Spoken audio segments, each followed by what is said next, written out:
hop, Ouais, voilà. déjà, j'aimerais commencer, avant de parler de l'actualité, revenir sur cette histoire de réglementation crypto parce qu'on a fait un tweet qui a tapé 500 000 vues. Le Parlement européen aurait, on a mis du conditionnel, aurait voté l'interdiction des paiements provenant de wallets crypto anonymes. C'est pas vrai. Voilà, donc en fait, débunkage de Patrick Hansen, que je vous C'est invite juste à faux, suivre. voilà. Voilà. Non, non, en gros, C'est il explique tout incomplet. bien. Il explique tout bien. Alors oui, l'argent liquide, ça va prendre tarif. Par contre, cette histoire de réglementation, donc c'est les politiques anti-money laundering, donc lutte contre le blanchiment d'argent et financement du terrorisme. Ça inclut ce qu'on appelle les CASP, Crypto Asset Service Provider, c'est un peu l'équivalent de PSAN, hein, finalement, mais c'est un terme générique pour le monde. Et exclusivement ce type de business. Donc, comme il le dit très bien, les wallets self-custody, pardon, type MetaMask et Ledger, ne sont pas concernés. Donc, en tant qu'individu, on va pouvoir continuer de s'envoyer des paiements. Pour le moment, il n'y a pas de souci. Ça vient vraiment toucher les business. Et pour les business, ils précisent hein, normalement casino, exchange, etc., etc. Alors moi, j'ai noté les points clés. Fin des cryptos anonymes, clairement. Tout ce qui va être Psan et Mika, après, c'est finito, hein, les Monero, etc. Alors, bullish, bearish, compliqué à dire, ça continuera d'exister en dehors des exchanges, mais est-ce qu'il y aura du volume et du potentiel spéculatif sur les cryptos anonymes? Je sais pas trop. Et je donne pas cher de la peau des cryptos ZK qui vont justement aller dans l'anonymat aussi comme Aztec parce que ça est le même délire. Il va falloir qu'en fait qu'ils fassent un protocole où tu as l'anonymat, mais tu as aussi un truc sans anonymat, et ce sera le sans anonymat qui sera sur les exchanges, je pense. Et encore, pas sûr, parce que le régulateur pourrait dire oui, mais même si tu fais du sans anonymat, en fait, tu fais quand même la promotion d'outils qui permettent l'anonymat et il va y avoir un jeu là-dessus. Souvenez-vous, on vous parlait de Zcash. Donc, pour ceux qui Pour moi, connaissent c'est pas, juste trop dangereux dans Hold, à part si tu veux vraiment, t'as vraiment une utilité à avoir ces tokens-là, mais... c'est ça. C'est ça. Franchement, tu vois, les perfs sont pas au rendez-vous. Zcash, Bah, ça a franchement, sous-performé tout. tout, ouais. Tout. Et Zcash, en fait, ce qu'il faut savoir, c'est que c'est la première crypto-monnaie au monde à avoir intégré des Zero Knowledge Proof. Et il y a deux types de transactions sur Zcash. Il y a les transactions transparentes, donc qui fonctionnent comme Bitcoin, Ethereum, et il y a les transactions shieldées, où justement, la transaction, tu peux pas en vérifier l'historique. Et donc, je crois qu'il voulait un troisième type de transaction. Ce serait genre une transaction exchange, et les exchanges auraient pour obligation d'accepter que ce type de transaction pour être sûr qu'on ait toute la traçabilité et qu'on puisse les identifier facilement. Le protocole n'a pas encore mis en place ce type de transaction, mais ça pourrait arriver. Et en attendant, Zcash va être délisté de plein d'exchanges régulés. Ce qu'on peut voir, alors c'est encore sur Binance, mais je pense que ça va pas rester pour longtemps. Voilà, donc il faut savoir aussi que les exchanges vont avoir, et là c'est écrit noir sur blanc cette fois, vont être obligés d'utiliser des solutions type chain analysis ou autres pour pouvoir vérifier le transactionnel on-chain et estimer le risque. Et par exemple, dire, bah toi, tu viens pas, tu me dis adresse de dépôt, adresse d'envoi, c'est ça, je ne l'autorise pas parce que ton adresse, elle est crade. Elle est identifiée comme crade. Donc c'est comme ça que ça va se passer. On peut être pour, on peut être contre, mais d'un autre côté, c'est comme ça que ça se passe dans le système bancaire. Je ne vois pas pourquoi ce serait autrement en crypto, en sachant que nous, on peut faire nos petites bêtises avec des protocoles décentralisés en crypto. Voilà, ensuite, je voudrais parler d'Arbitrum. Je vous disais que le 18 mars, on aurait une deuxième réduction des frais sur le protocole. C'est le cas. On est passé de 11 centimes à moins d'1 centime le swap sur Arbitrum avec ce deuxième patch. Mais voilà, il y a une petite guéguerre entre Starknet, Arbitrum et Optimism. Optimism est clairement moins cher que le reste, mais avec des niveaux de sécurité inférieurs. Et du coup, Starknet, on était sur du 2 centimes à 3 centimes. J'en parle rapidement parce que c'est un peu technique. Ils ont fait des optimisations au niveau du protocole. Eux, de leur côté, ils ont augmenté la taille des blocs et ils ont aussi changé la façon dont ils envoyaient les blocs de données, donc les fameux blobs, à Ethereum pour justement faire en sorte que ça baisse encore. Et moi, j'ai soumis à Abdel le fait que le block time d'environ 10 à 12 secondes, c'était un peu lent quand on compare Optimism Arbitrum. Ce serait bien qu'ils baissent le block time. Et le problème, c'est que s'ils baissent le block time, ils envoient plus de blocs, donc ils payent plus de frais. Donc la guéguerre, c'est est-ce qu'il faut être absolument en dessous de 1 centime le swap pour pouvoir être en top classement pour séduire les utilisateurs, ou est-ce que justement il faut essayer de réduire le block time pour avoir une expérience utilisateur plus fluide? C'est un arbitrage à faire et ça ce sera à eux de le faire. Moi je Après, tant qu'il leur n'y a dis ce pas que j'en énormément pensais. de demandes en réalité sur la chaîne, c'est pas très grave hein, de pas augmenter, je veux dire. On a un responsable de chez Coinbase qui dit que la SEC ne peut pas refuser l'ETF Ethereum et justement il détaille le pourquoi et je suis tout à fait d'accord avec lui. Il prêche sa paroisse dans tous les cas, c'est... Oui, mais Enfin, surtout, il met en évidence de la contradiction de la part de la SEC qui s'est déjà justifiée par le passé en disant qu'Ethereum n'était pas une security, par exemple, ou en disant que ce qui est important, c'est qu'un protocole après son lancement, cherche à se décentraliser un maximum. Ça a été le cas avec Ethereum. Donc dire ça et derrière dire c'est une security, c'est un peu particulier. Donc pour moi, on est dans une stratégie de temporisation. C'est une stratégie qui est politique. On en avait déjà parlé dans des émissions précédentes. On pense que si Gary et la SEC sont trop en mode vas-y, on accepte des ETF de partout, ils vont pas être copains avec le système bancaire, ils vont pas être copains avec certains politiques et ils risquent d'y perdre leur place peut-être, d'y perdre des intérêts. Donc c'est qu'une question d'intérêt personnel, mais tôt ou tard, c'est mon avis, hein, tôt ou tard, l'ETF Ethereum, il va passer, mais il va y avoir d'abord des petits bâtons dans les Et c'est roues surtout, pour retarder. regarde, Gary Gensler himself testifies before Congress that ETH is not a security. Bah ouais. Genre et tu voyais littéralement des vidéos de Gary Gensler qui faisait une masterclass, je sais plus si c'était à Harvard ou un autre endroit, il disait Je crois genre que le c'est meilleur Harvard. moyen de se décentraliser, de créer son jeton. C'est littéralement ce qu'il disait. Et donc Voilà. là, tu es en train de critiquer la vision que toi-même tu prenais, en tout cas les actions qui devaient être prises pour être davantage dans une décentralisation. Donc, MIT, exactement, bien vu le chat. Oui, MIT. Merci beaucoup le chat pour la précision. Et du coup, on a le CFTC qui est un autre régulateur qui, lui, a dit constamment qu'Ethereum est une commodity, donc pas une security. On a eu aussi des Ether futurs depuis un certain temps. Et pour ce qui est du OE test, qui est un test justement qui définit comment on peut qualifier si un actif est une security ou pas, bah pareil, l'Ethereum passe pas l'OE test. Donc voilà, il prêche sa paroisse, évidemment, et je suis d'accord avec lui, et je prêche aussi ma paroisse. Et mon avis, c'est que tôt ou tard, l'ETF Ethereum va passer. Mais peut-être pas tout de suite. Ensuite, on va parler de Rainbow Staking.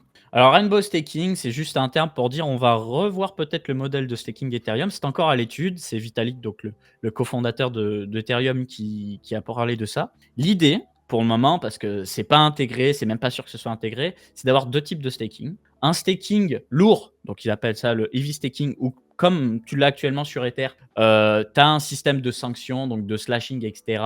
Et tu aurais un système plus light. Et je pense que système plus light, ce serait peut-être de valoriser les solo stakers, donc des gens peut-être qui n'ont pas 32 Ethers, pour justement qu'au lieu qu'ils passent par un Lido ou un protocole du restaking, peu importe, qui sécurise le protocole Ethereum et qu'on ait en fait ces deux systèmes qui tournent en parallèle et que la sécurité, elle soit pas uniquement sur l'un ou uniquement sur l'autre. Parce que dans le heavy staking, tu auras Lido, tu auras Rocket Pool, tu auras Eigenlayer, etc. etc.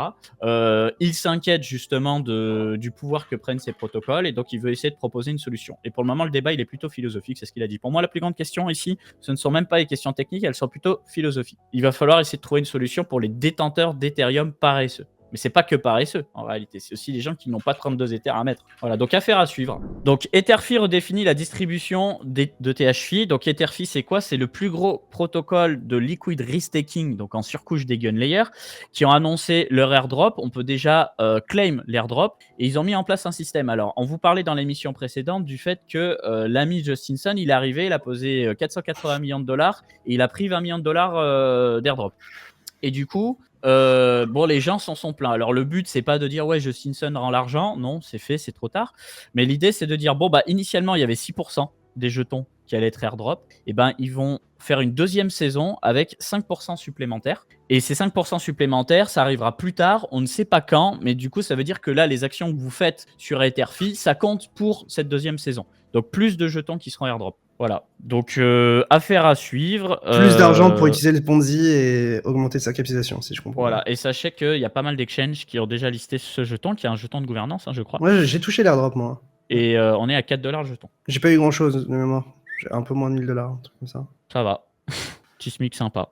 Voilà, donc il faut savoir que les gens qui sont éligibles à l'airdrop, c'était les possesseurs de ETH, donc ceux qui ont mis des sous dans le protocole Etherfi et qui se sont fait rendre des ETH, qui sont en fait des Ethereum en restaking, l'engagement avec le protocole, le parrainage de nouveaux membres et la participation dans des pools de liquidité. Voilà, donc ensuite on revient sur cette histoire de réglementation MiCA. On a un des plus gros exchanges au monde, hein. On parle jamais d'OKEX parce que jusqu'à présent OKEX a surtout ciblé le marché asiatique, mais c'est un exchange qui est là depuis très longtemps, qui a les reins très solides, beaucoup d'argent et qui va très probablement attaquer très fort le marché pour venir casser les bonbons à Coinbase et à Binance.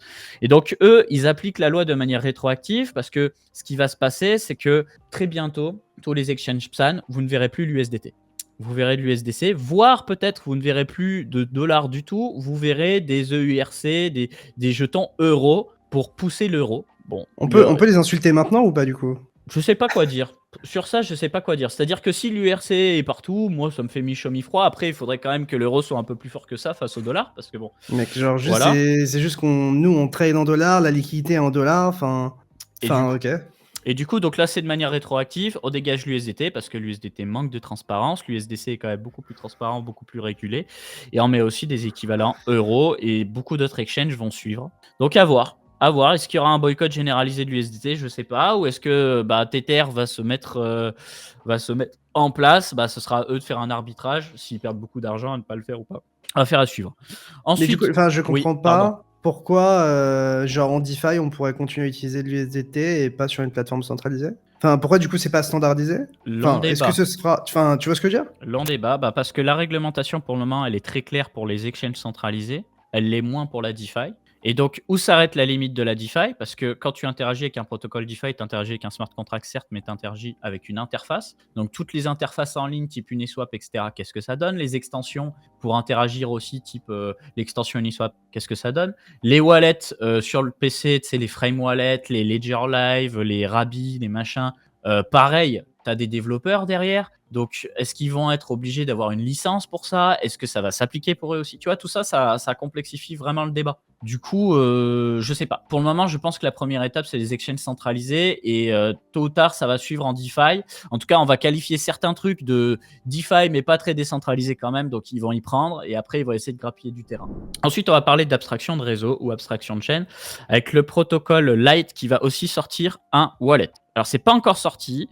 On a un tweet qui en parle. J'adore l'approche, par l'exemple qui est donné. Imaginez faire un paiement en USDC sur Arbitrum et Optimism tout en couvrant les frais de gaz en USDT sur Polygon, le tout en une seule transaction. C'est ce que proposera Light, qui permet également de payer les frais de gaz avec n'importe quel actif. Donc, on vous parle souvent de count abstraction. En fait, il faut aller encore plus à bas niveau. On va parler d'abstraction chain, c'est-à-dire qu'avec le système d'abstraction chain, il y a beaucoup plus de fonctionnalités qui vont être possibles et on va plus être en mode il faut de l'Ether pour tout et n'importe quoi. En backstage, il y aura toujours de l'Ether parce que c'est comme ça que fonctionne Ether, mais l'idée, c'est que l'expérience utilisateur, elle change et qu'on ne dise pas forcément à un utilisateur, il faut que tu aies de l'Ether. On peut lui dire, tu as de l'USDC, tu as du Matic, en fait, tu as n'importe quel jeton sur Ethereum, t'en servir de monnaie pour pouvoir payer des frais de gaz, pour pouvoir aller d'une chaîne à une autre. Et dans le futur, on parlera même plus d'Arbitrum, de machin, sauf pour les gens qui vont vouloir absolument aller acheter tel jeton ou aller sur tel protocole. L'expérience utilisateur va se standardiser et on va se retrouver avec un wallet qui va aller taper dans toutes les chaînes différentes et tout va se passer en backstage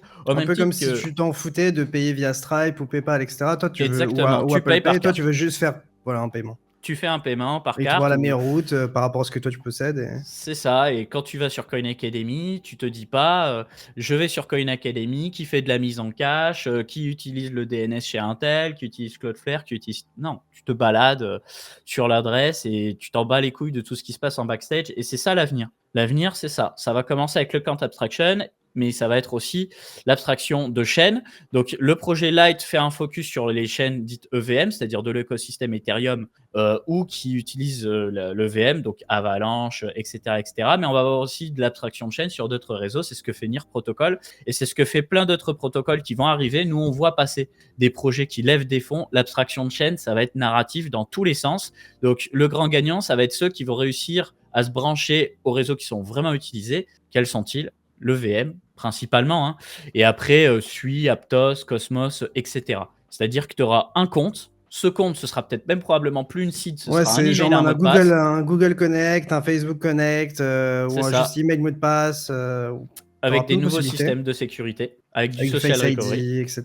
Exactement. Du social recovery, où je dirais, voilà, je mets en place tel compte, j'ai confiance en CryptoPixel, j'ai confiance en ma mère, j'ai confiance en Intel. S'il m'arrive un souci, on peut enclencher un système de social recovery et on peut récupérer mes fonds, on peut, je sais pas moi, rollback une transaction, peut-être mettre en place des mécanismes comme on les a dans les systèmes de paiement traditionnels. Ce sera toujours un arbitrage, bien sûr, parce qu'il y en a qui veulent pas entendre parler de rollback de transaction, bien sûr, mais ça pourrait exister. Et donc, on va être sur de la composabilité parfaite, interopérabilité parfaite, expérience utilisateur nettement supérieure, parce qu'on n'aura plus besoin de dire note tacite, mais surtout la perds pas, et surtout la donne pas à un tel, machin. Ça va être simple. Donc, très bullish sur cette narrative. Je ne sais pas à quel point on va pouvoir spéculer là-dessus. Alors, l'idée, c'est de se dire, derrière, tu auras un jeton qui va permettre tout ça. Donc, spéculer sur le jeton. Light, pour le moment, il n'y a pas de jeton Light. L'application n'est pas disponible, mais ils ont mis en place une bêta. Voilà, si vous suivez le compte, je vous mettrai tout ça en Mais description. si on se dirige vers ça et l'abstraction de compte, etc., genre, tu vois à quel point un ledger va s'adapter, à quel point un ledger recover restera important et intéressant, tu vois, genre. Et bah, va falloir que Ledger s'adapte en implémentant le même type de parcours utilisateur. Et pour peut-être la question que tu te posais qui est, et bah du coup, on prend quelle blockchain? Bah, ce sera les blockchains qui proposeront la meilleure exécution, les frais les moins chers, hein, j'ai envie de te dire. Donc à ce moment-là, j'ai envie de te dire encore une fois, bullish sur Solana, bullish sur les layer 2, Ouais, c'est juste, et par bullish exemple, sur la parallélisation. tu dis moi je veux de l'Ether, actuellement j'ai de l'USDT, voilà, fais en sorte que j'ai de l'Ether à partir de ces USDT là, et toi tu vas même pas comprendre, genre limite, ou même pas voir par quelle chaîne, par quel C'est ça. réseau, par quel agrégateur tu vas passer, juste genre t'arrives à ton objectif, quoi. C'est dont tu parles, ça s'appelle Tu une auras toujours une intention. transparence. Ouais, c'est les intents, et du coup j'ai vu que c'était Anoma qui faisait ça, ou je me trompe de Ouais, nom? bah, t'as Anoma qui fait ça, t'as Warren Protocol, je crois, t'as plein d'autres trucs qui lèvent des fonds. Ouais, tu l'as très bien résumé. Je veux vendre tel actif contre tel actif à tel prix, et je veux pas savoir sur quel protocole DeFi ça va, sur quelle blockchain ça va, quel jeton il faut. Moi, j'ai des jetons, prends ta commission, fous-moi la paix. Basta. Et du coup, ce qui pourrait être bien avec ça, c'est que ça va stimuler peut-être les meilleures solutions techniques plutôt que les meilleures solutions, enfin les solutions les mieux marketées. Tu vois ce que je veux dire? Ouais, ouais. Si tu as des solutions qui sont juste effectives, qui fonctionnent bien, il y a de la liquidité, il y a ci, il y a ça, il y a ça, ça, et c'est rapide, blablabla. Genre à ce moment-là, ces solutions-là seraient davantage utilisées plutôt que des solutions qui sont marketées à mort et qui sont peut-être moins efficientes. C'est ça. Donc on va. Bon, je rêve peut-être un peu trop, mais. Non, mais tu vois, c'est bien parce qu'on a fait des protocoles DeFi. Après, on a vu des agrégateurs de protocoles DeFi, puis des agrégateurs de blockchain parce qu'un wallet EVM, bah, il gère plusieurs blockchains. Maintenant, on va voir de l'abstraction de chaîne. Donc, en fait, on va vraiment faire des layer 0, de layer 0, de layer 0. Donc, en fait, voilà, le vrai layer 0, ce sera ça. Et en fait, peut-être que Cosmos, Avalanche, Polkadot, ce sera des layers 2, des layers 3, et en surcouche encore des layers 4 et machin. Ça fait des layers 1000 après. Tu vois. Mais c'est comme ça qu'il faut le comprendre, parce que c'est comme ça que ça va se passer. Ce que ça veut dire, c'est que techniquement, par rapport à tout ce qui est bâti dans l'écosystème, il y a énormément de complexité. Mais l'objectif, c'est que justement, avec tout ça, on enlève cette façade qui est complexe pour les utilisateurs et qu'on fasse des choses beaucoup plus user-friendly, quoi. Et je pense que c'est ce vers quoi on doit tendre, parce qu'actuellement, j'en parlais avec le CTO de Ledger, il me disait, mais mec, genre, moi, tu dois déposer des fonds sur un layer 2. Alors, des fois, tu as le token natif qui te sert de gaz, des fois, c'est pas le cas. Ensuite, tu dois trouver un endroit où tu dois swap. Après, si tu veux. Enfin, mec, genre pour un mec lambda qui se met au crypto, c'est pas évident, quoi. Solana deviendra un layer 2 Ethereum, peut-être. Et peut-être que Ethereum deviendra un layer 2 de Bitcoin. Ah oui, alors des roll-ups sur Solana. Il y a le débat en ce moment. Il y a le débat. Donc, Sovereign apparemment ont mis en place un système pour que n'importe qui puisse développer rapidement des roll-ups sur Solana. Des roll-ups pourquoi du coup? Bonne question. Est-ce que c'est pour l'exécution ou d'autres types d'activités? L'idée, ce serait peut-être de se servir de Solana comme d'un data availability layer très rapide. Parce que comme on a une finalité de transaction qui est de l'ordre d'une seconde, voire moins, bah, tu n'as pas ce confort-là sur Ethereum ou sur Bitcoin. Donc, ça va créer des nouveaux usages. Mais c'est tellement pas la vision de Solana. Non, c'est pas celle de Solana, mais c'est pas Solana qui mettrait en place cette vision, ce seraient des utilisateurs de Solana. Donc, du coup... Oui, n'importe qui peut build par-dessus et faire ce qu'il veut, tu vois, mais... C'est ça. Enfin, du coup, c'est quoi l'argument? C'est de la performance? Ouais, de la performance. De la performance... Genre, tu trouves qu'on est limité en termes de performance aujourd'hui? J'ai vu personne râler sur une congestion de Solana alors qu'on a genre la terre entière qui est en train de trader des meme-coins de zinzin. Non, c'est plutôt profiter du fait que Solana est ultra rapide et pas cher pour settle de la donnée. Et que ça reste quand même un layer assez décentralisé et assez sécurisé, tu vois. Parce que ce soit Avail ou Celestia ou machin, les block times sont quand même plus longs. Donc peut-être, je sais pas. Tu veux dire genre en mode, genre une sorte de data availability layer que tu pourrais utiliser pour d'autres trucs, là? Ouais, exactement. Donc à voir. À surveiller, mais j'ai pas vu que ça, hein. J'ai vu d'autres gens se plaindre aussi que quand tu commences à faire des NFT, je crois avec du gros volume, ça commence à coûter cher, des trucs comme ça. Donc à voir. Si tu as bien aimé cette vidéo condensée, sache qu'elle est extraite de notre chaîne YouTube Coin Academy. Du coup, si tu veux voir l'interview complète, je te laisse cliquer sur la miniature dans l'outro ou alors tu peux passer tout simplement par le lien dans la description.